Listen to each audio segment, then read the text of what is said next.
The third night it stood at the porch door long enough for Wade to count its breaths, and he counted 9 before the dog under the kitchen table stopped shaking and went rigid instead.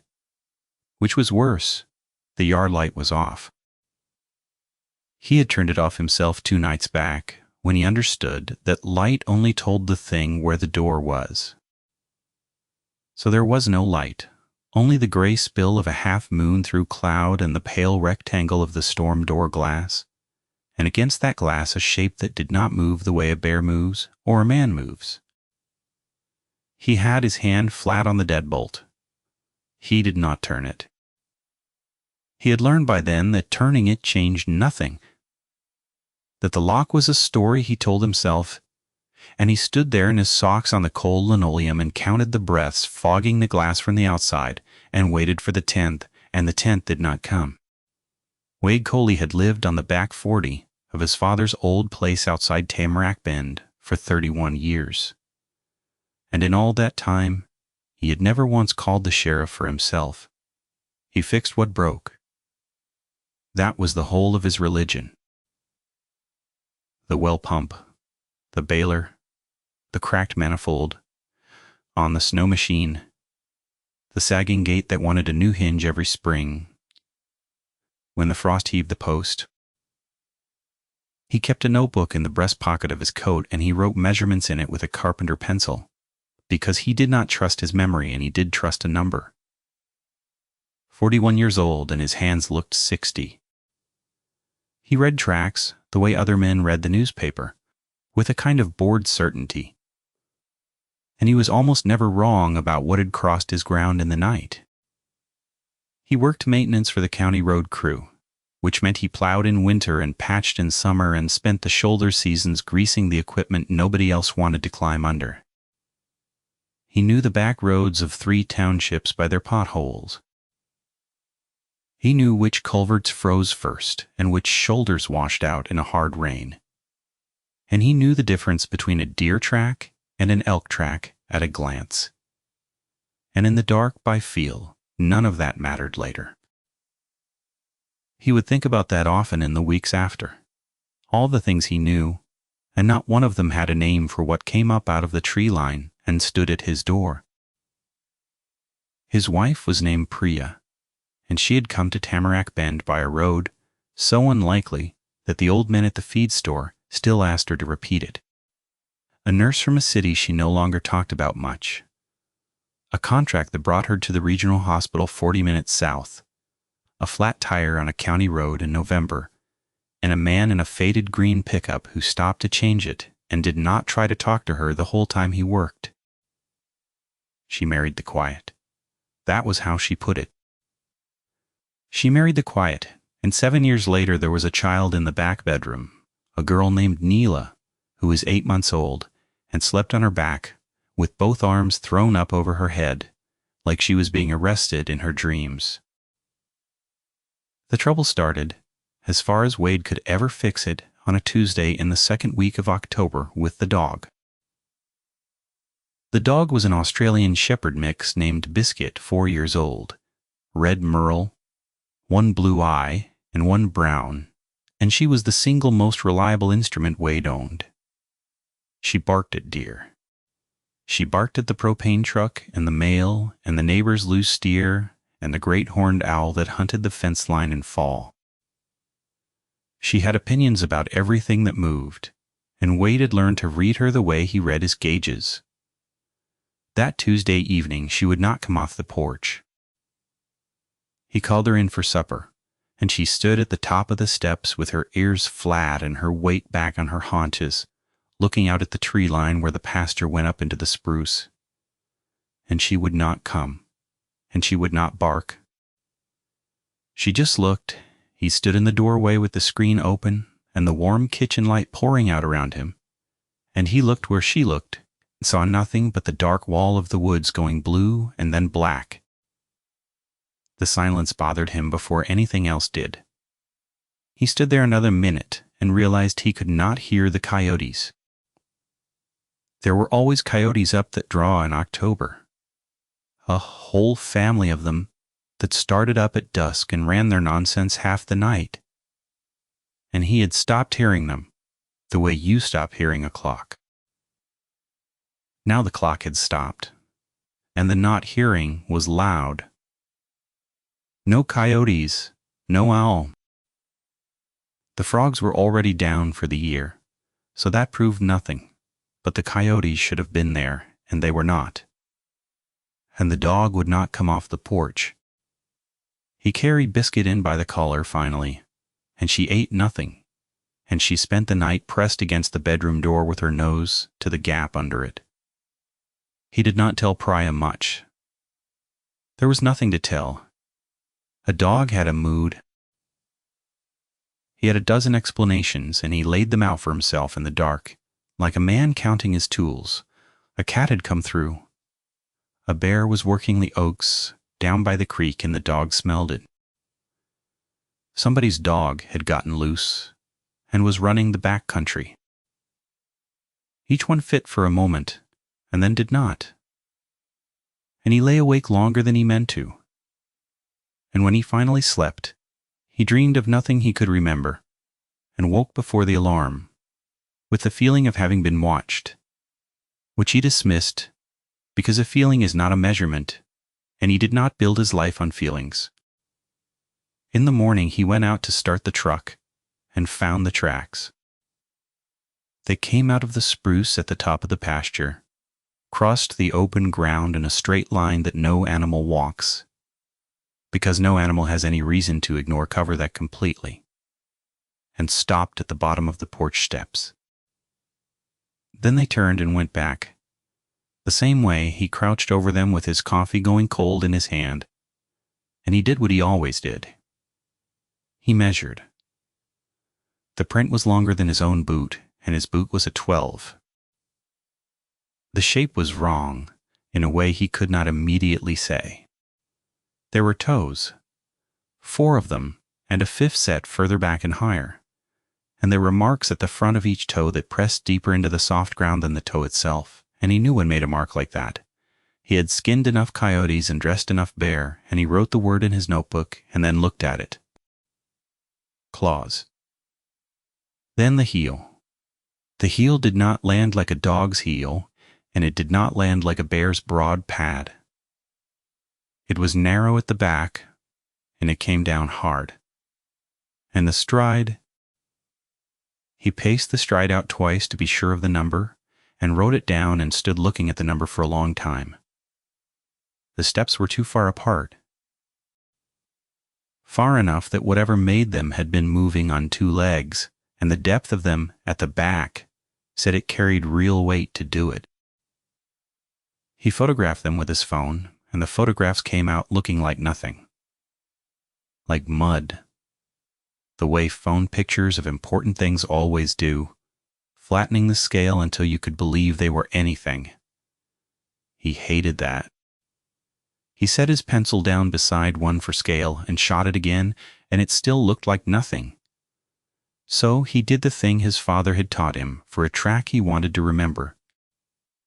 He went to the shed for the bag of quickset he kept for fence posts, and he mixed a little in a coffee can. And he poured a cast of the clearest print, the one at the bottom of the steps, and he set it in the shed to cure where Priya would not see it and ask. That was Wednesday, he told himself. A bear could rear up and walk a few steps. He told himself the soft ground had spread the prints and stretched the stride. He told himself a lot of things on the drive to the county yard, and he greased the loader and changed the cutting edges on the grader, and did not think about it for whole minutes at a time. And on the way home he stopped and bought a motion light at the hardware store in town because a man fixes what is broken, and what felt broken was the dark. He mounted the light that evening over the porch door, wired it off the box on the wall, tested it twice. It threw a hard white cone 20 feet out across the yard. He felt better with it up. He felt like he had done something, and doing something was most of what he had ever needed to feel right. The first night it came, the light worked exactly as designed.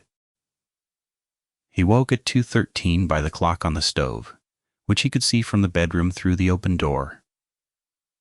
and he woke because the kitchen had gone bright. The motion light was on. White light pouring through the kitchen and laying a long pale stripe down the hall.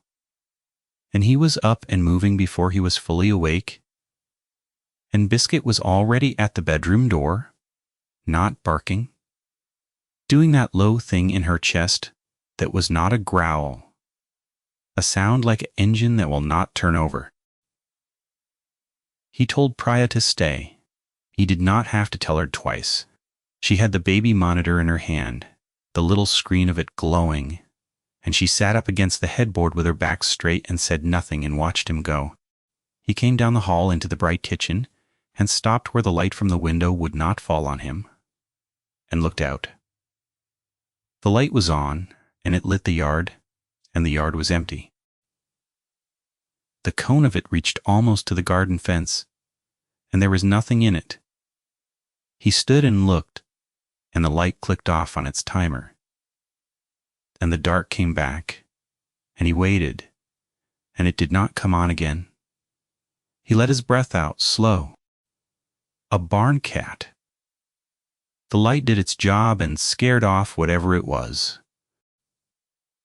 He had his hand on the switch for the overhead when the dog behind him made the sound again, and he turned and looked down the hall and saw that she was not looking at the door.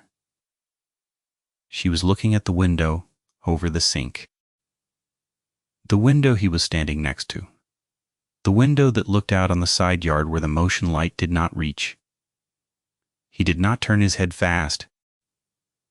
He would remember that he was proud of that later. That he had not jerked around like a scared man, that he had turned slow and easy the way you turn, when you do not want a spooked horse to bolt. He turned slow, and he looked out the window over the sink, and there was nothing there but his own kitchen reflected back at him, the light over the stove, his own face, and behind his face, higher than his face, 2 points of pale gold light, at the level where the top of the window met the dark. Not startled. Measuring.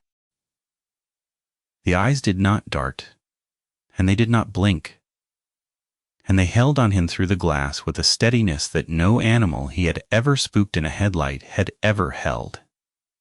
And then the motion light came on, again triggered by something moving out past the corner of the house, and the side yard window went bright with reflected white. And the 2 points of gold were gone, and the glass showed him only the yard and the garden fence and the dark line of the spruce going up the hill. Then he checked the deadbolt, which was locked. He checked the back door, which was locked. He checked the window latches one by one, every window on the ground floor, and they were all latched. And he checked the baby's window last, easing the door open on the dark room where Nyla slept, with her arms thrown up, and he stood over the crib longer than he needed to, and then went back to bed, and did not sleep, and did not tell Priya what he had seen, only that the light had spooked something off, and it was gone. In the morning, the cast in the shed had cured hard, and he took it out into the daylight, and turned it over in his hands. And the daylight did not make it better. The thing in the plaster was exactly as wrong as the thing in the mud had been. He set it on the workbench, and he stood there, in the cold shed, and he did the thing he always did when a problem would not solve. He broke it into parts, depth here, width here, stride there, claw mark here, ahead of the toe, which meant the claw did not retract, which meant he stopped. He did not finish the sentence. He had a rule about not finishing sentences. He could not stand behind, and he could not stand behind the end of that one.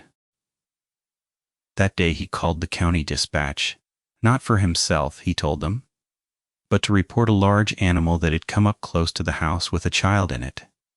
And the woman on the line was kind and tired and said she would note it, and the conservation officers were stretched thin this time of year with the bear complaints. And was the animal still present? And was anyone hurt? And when he said no to both, She said she would pass it along and he could hear her already moving on to the next thing. He thanked her. He did not blame her. There was no box on her form for what he had in his shed. He understood that the system he had paid into his whole life had no category for his problem, and would not arrive in time to help him with it. And the understanding settled into him cold and quiet, and he did not waste any more breath on the phone. That evening, Priya found the cast.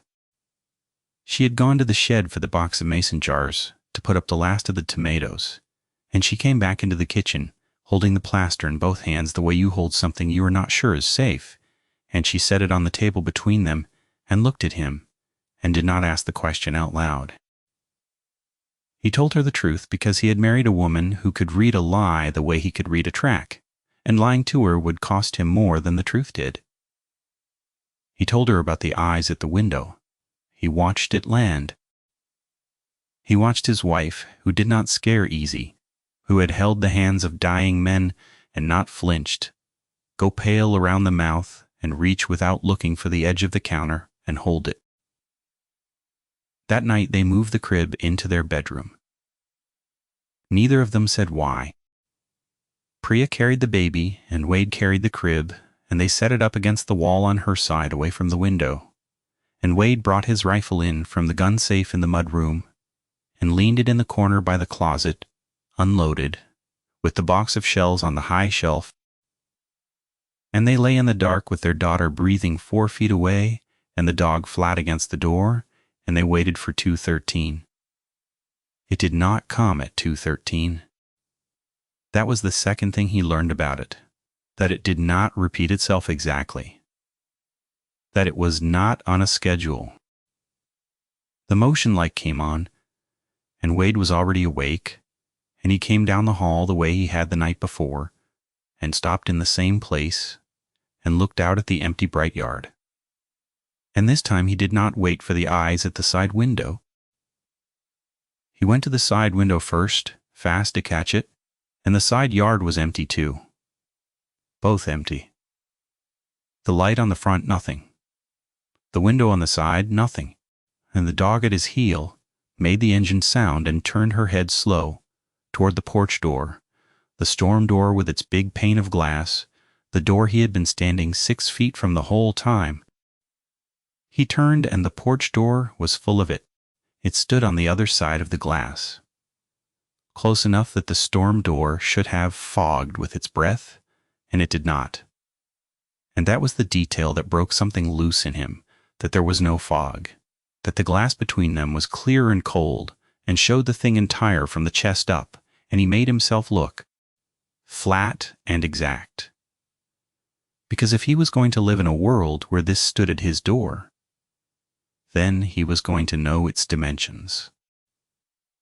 The top of its head was above the top of the door frame, and the door frame was 6 feet 8 inches. He had hung it himself. The shoulders filled the width of the glass. There was hair, dark and matted and laid back wet, and under the hair the shoulders moved with a kind of idle patience, and the face. He looked at the face, and the face was looking back at him, and the eyes were the gold he had seen at the window, and the muzzle was long, and the teeth were behind the lip and not shown. And it was not snarling. It was looking at him through the glass of his own porch door with an attention that had nothing of the animal in it, and nothing of the human either. A third thing, a watching that catalogued him the way he catalogued tracks. He did not raise the rifle.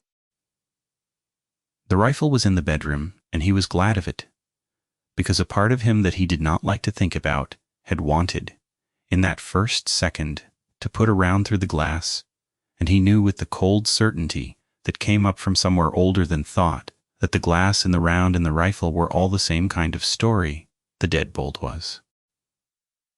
A thing men told themselves, and that this had not come to be deterred. It had come to look. It looked.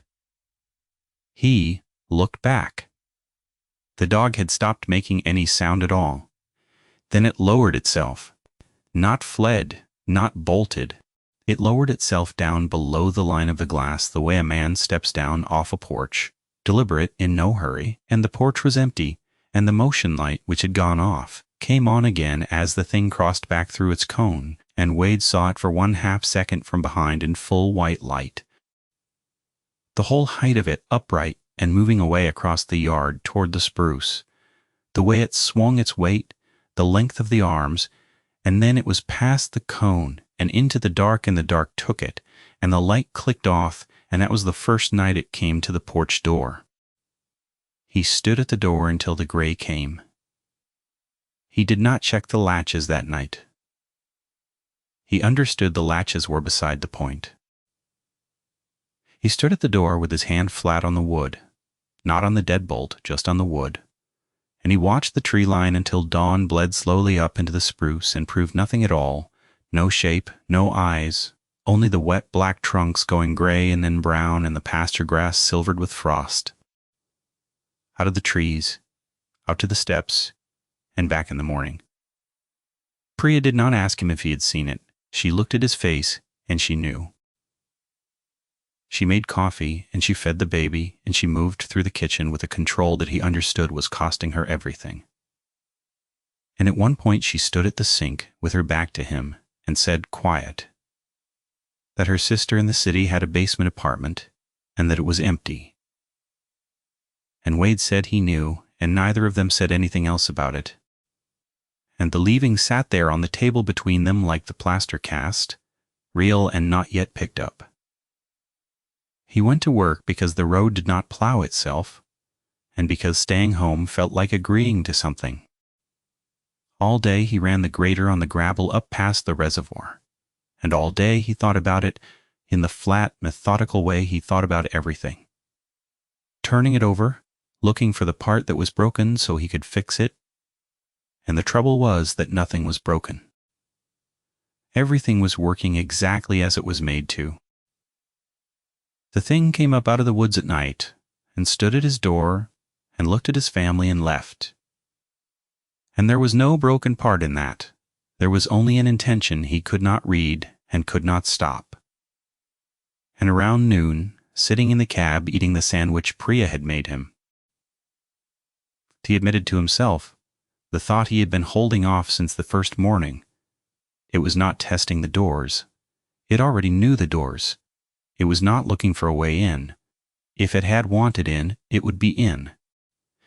It was doing something else, something he had no word for, and the closest he could come was that it was learning them. The hours they slept. Which window was the baby's before they moved her? The dog? Him? It was building a picture of his house, the way he built a cast of a track, and it was taking its time. That evening his neighbor came down the road, an old man named Ferris Fane, who ran a few head of cattle on the far side of the section, and who Wade had known his whole life. Ferris stood by the truck with his cap in his hands and would not come in, and he said he had lost a calf 2 nights back, found it dragged 100 yards into the brush, and he did not say killed, and he did not say eaten. He said dragged. Not grazing, just standing. The way cattle stand when there is a wolf about, except there were no wolves this far south, and had not been in his lifetime. He looked at Wade a long moment, and he said he had seen tracks. He said he had been seeing tracks for a week up along the ridge. And he had not said anything, because there was nobody to say it to that would not laugh. And he had come down because he had heard from the dispatch woman who was his niece that Wade had called something in. He did not say what he thought the tracks were. He said, only before he left, that his father had told him once about a winter when the same kind of sign had shown up along that ridge, and that his father had said the only thing that worked was to give it nothing. No light, no noise, no fear it could feel. Give it nothing, and a thing that is studying you loses interest, his father had said, because it is the response it is after. Ferris did not say whether his father had been right. He put his cap back on, and he got in his truck, and he drove home in the dark, with his headlights cutting up the gravel. And Wade stood in the yard and watched the lights go, and thought about giving it nothing. That was the night he turned the motion light off. He climbed up on the chair, and he disconnected it at the box. And the act felt insane, and it felt correct at the same time. Like cutting a wire you were sure was the right wire, even though every instinct said leave the light. The light is safety. The light was not safety. The light was a sign that said the door is here, the people are awake, the fear is on. He killed a light, and he killed the kitchen light, and he sat in the dark in a chair he had carried to the spot beside the porch door, the rifle across his knees now and loaded, the dog at his feet, and he gave the dark nothing, and he waited. It came at 2:30. He did not see it come. He felt the dog go tight against his leg, and he turned his head slow, and there was no light to show him anything, only the pale rectangle of the storm door glass, and against it a shape, the shape blocking the gray, filling the door, and he did not move, and he did not make a sound. He sat in the dark 4 feet away, with his daughter asleep down the hall, and his wife awake and silent in the bedroom, and the loaded rifle across his knees that he was not going to use, because using it was a response, and a response was the thing it had come to collect. He did not breathe loud. He did not let the fear up out of his chest, where the thing could read it. He sat in the cold, and he counted its breaths against the glass, and he made himself a stone, made himself a fence post, made himself the dark itself. And he waited it out. It stood there a long time, long enough that his legs went numb, and the cold came up through the floor into his bones, and the dog stopped shaking and went rigid and stayed rigid, and still he gave it nothing. And at some point in the deepest part of the night, the shape against the glass lowered itself and was gone. He sat in the chair until the window went gray, and then he got up on legs he could not feel, and he looked out, and the yard was empty, and the tracks were there out of the spruce up to the steps and back, the same as before. But he thought he was almost sure that they had stopped a little further from the door than the first night. A foot, maybe 2. He measured. He wrote the number down. It was less than the night before. He told Priya at breakfast what Ferris had said, and what he had done, and what he had measured, and she listened with the baby on her hip, and she did not tell him he was crazy, and she did not tell him to call her sister again. She set Nyla in the high chair, and she said, in the flat practical voice she used in the worst moments at the hospital, the voice that meant she had stopped hoping and started working, that if giving it nothing was the thing that worked, then they would give it nothing, all of them, together, for as long as it took. She did not cry. He loved her so much in that moment that he had to look at his coffee. They made a plan the way they would have planned for a storm, no lights after dark, no fear it could feel. Hold the line and wait for it to lose interest. The second night of nothing was worse than the first, because they knew what they were waiting for. They sat together in the dark kitchen, the 3 of them. The baby asleep in the carrier on the table where Priya could reach her, the dog on the floor, Wade in his chair by the door, and they did not speak. The thing came at 2:45. They felt the dog go tight.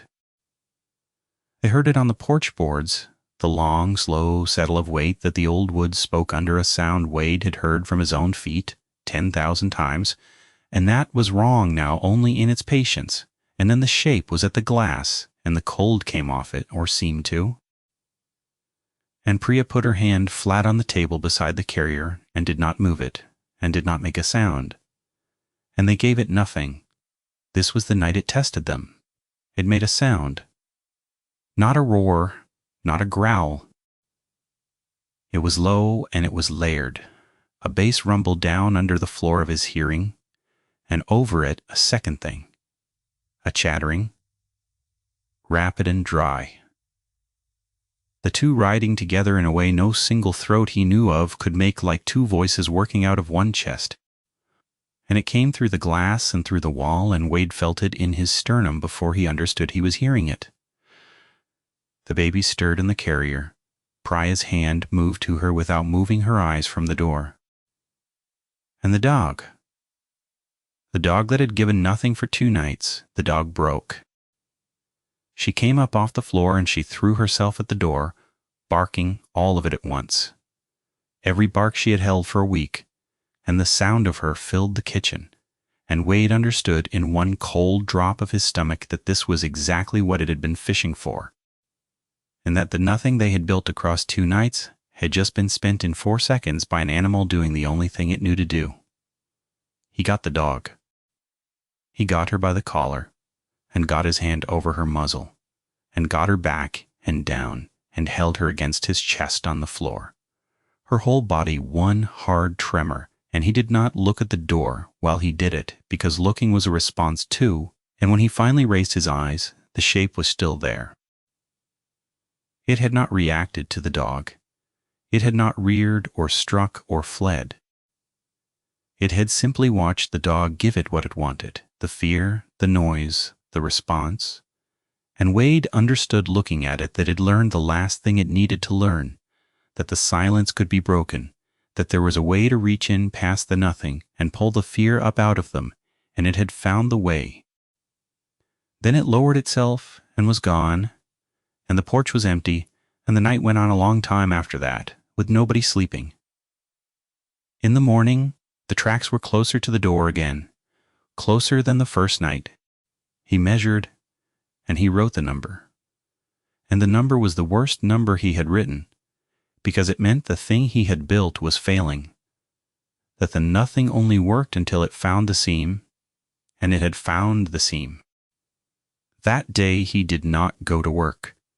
He called the yard and told them he was sick, and the lie landed flat, and they did not question it. He spent the daylight doing the only thing he had left, which was preparing, the way he prepared for a winter storm, the way his hands knew how to prepare, even when his head had no plan. He cut a sheet of plywood to fit the inside of the porch door, and he did not put it up because covering the glass felt like blinding himself, and he needed to see it more than he needed to not see it.